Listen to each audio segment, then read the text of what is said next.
So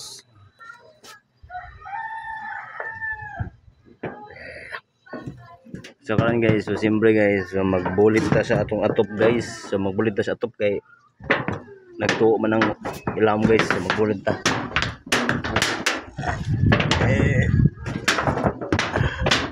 Ay, ito tama. Ito tanda.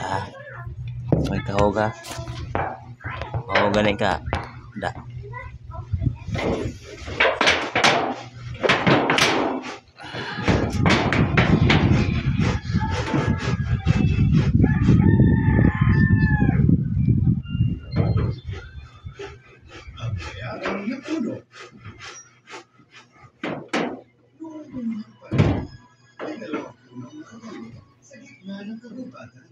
Puno ng igos ng isa at katabi niya ang punong mangga.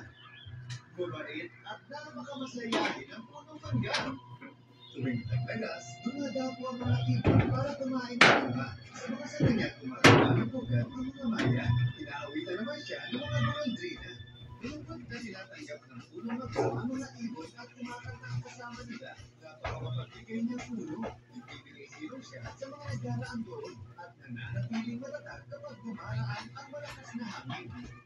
Samantalang ang punong igos naman ay ubod ng damot. Mas pinapahalagan niya ang itsura niya. Pinagyayabang niya mas mataas at mas lutian ang mga dahon niya kaysa sa puno ng mangga. Hindi niya hinahayaang dapuan siya ng mga ibon. At nilalagay nito ang mga dahon niya sa mga taong gustong sumilong sa kanya. Ano ba kasi pinagmamayabang mo? Ibalik ka na pala sa mga bakit kailangan mo nila mag-isip sa akin dito, ha? Alam mo kung bakit? Kasi ang puro dito mas malaguna katulad ng sa akin. Sa akin. Pasulyap-sulyap sa aking harapan.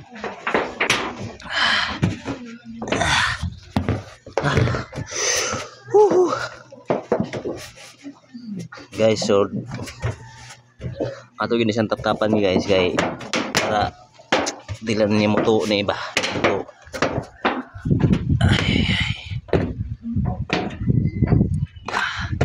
So napay hangin guys, so hangin siya sa sobra sa bagyo ba. Bagyong bagyong merienda. Bagyong merienda. Bagyong merienda ba? Bagyong merienda siya.